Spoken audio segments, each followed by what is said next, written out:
Today we are heading to the canal-side village of Stoke Bruerne on the Grand Union Canal in Northamptonshire, about 12 miles north of Milton Keynes.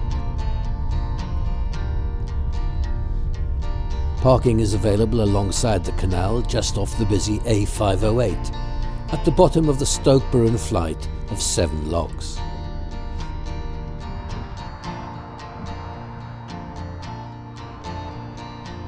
Before heading towards the village, we take a quick detour to Lock 19, which is the second lock in the Stoke Bruerne Flight.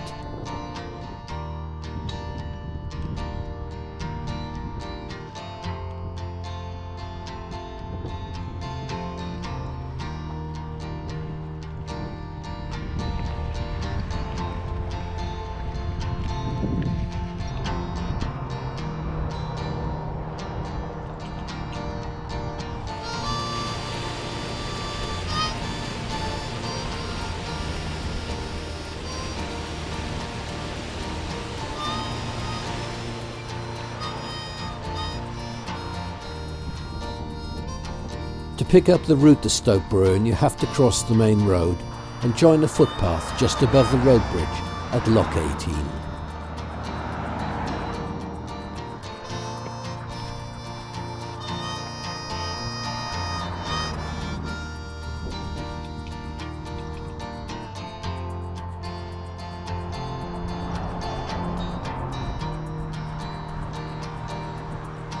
The flight consists of 7 locks that raise the canal 56 feet to just below the Canal Museum in Stoke Bruerne village. The museum and a couple of pubs at the top of the flight make it very popular with tourists, especially during the summer months. The locks are spaced just a few hundred metres apart, with a gently rising footpath running alongside the canal on the opposite side to the towpath.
Just above Lock 15 we arrive at the outskirts of the village and the first of its 2 pubs, the Navigation, that was formerly the home of the canal agent.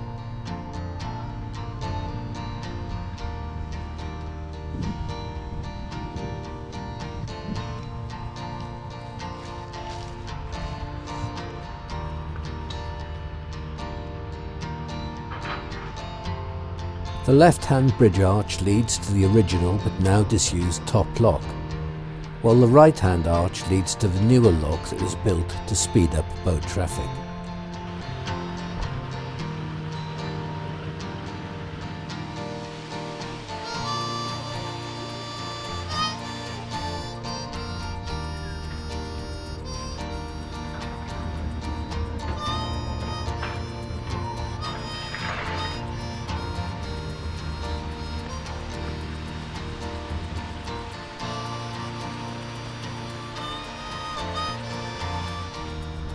The old lock has been preserved, and an information board explains the history behind the dual lock system that was only used between 1835 and 1850. This is the original lock that was built in 1804.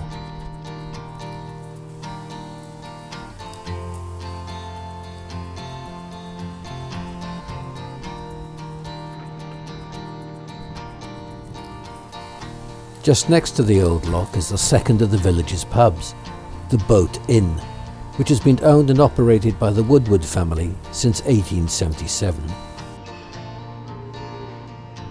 And it's here that on the spur of the moment we decide to stop for some breakfast.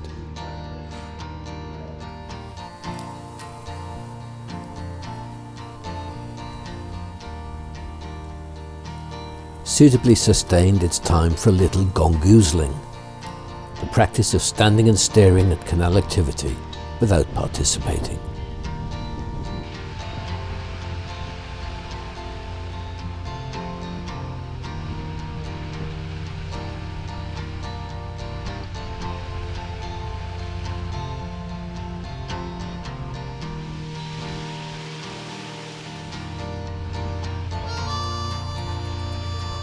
Stoke Bruerne is one of the best examples of a classic canal-side village, and its facilities include the Spice of Bruerne, an Indian restaurant and takeaway.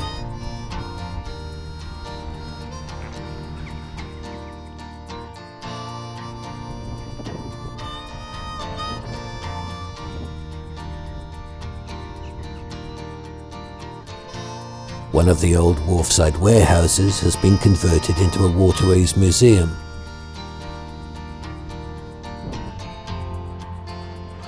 The cafe is a very popular meeting place, and dogs are welcome on the museum's ground floor.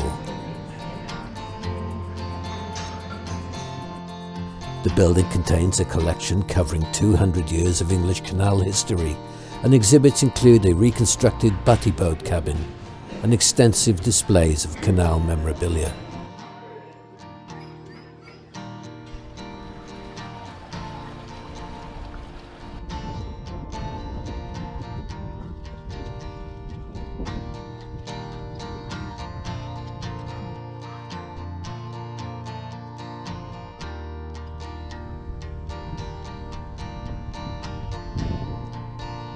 It's now only a 10-minute stroll along the towpath to the south portal of the Blisworth Tunnel.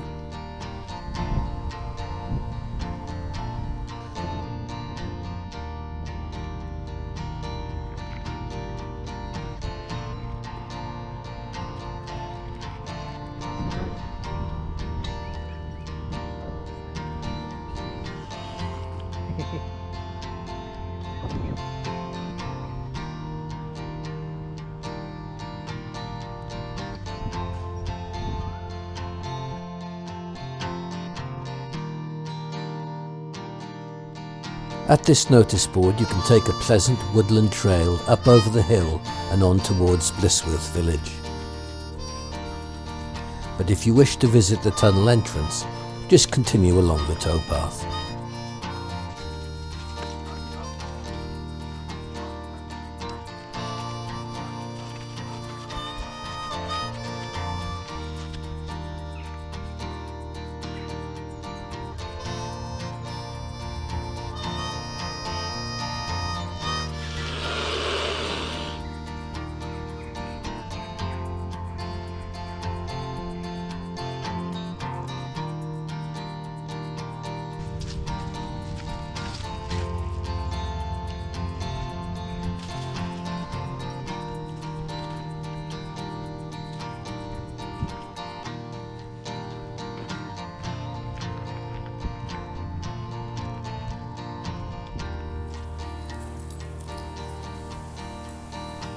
After a few minutes we arrive at the old forge and the south portal of the tunnel.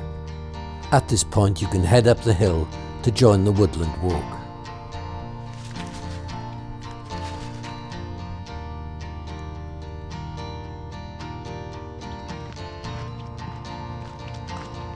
At 2,812 metres, Blisworth Tunnel is the third longest navigable canal tunnel on the UK canal network. Construction was started in 1793 and at the time was a major feat of engineering, with just basic picks, shovels and wheelbarrows being used in its excavation. After 3 years' work, the tunnel collapsed due to quicksand, claiming the lives of 14 men. And even today, boat users report strange lights in the gloom and cries of workers lost during the construction. The tunnel was finally opened in March 1805. Due to changes in the shape of the tunnel over time, it became unnavigable, and British Waterways were responsible for a major rebuilding programme in the 1980s, with sections of the tunnel being lined with specially designed precast concrete rings, an example of which is on display next to the south portal. The tunnel was finally reopened to navigation in 1984.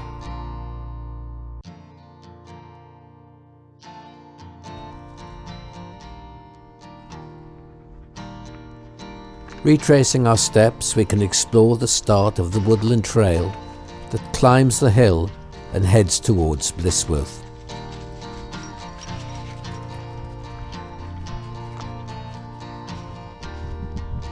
Along this early section are wire sculptures depicting canal life.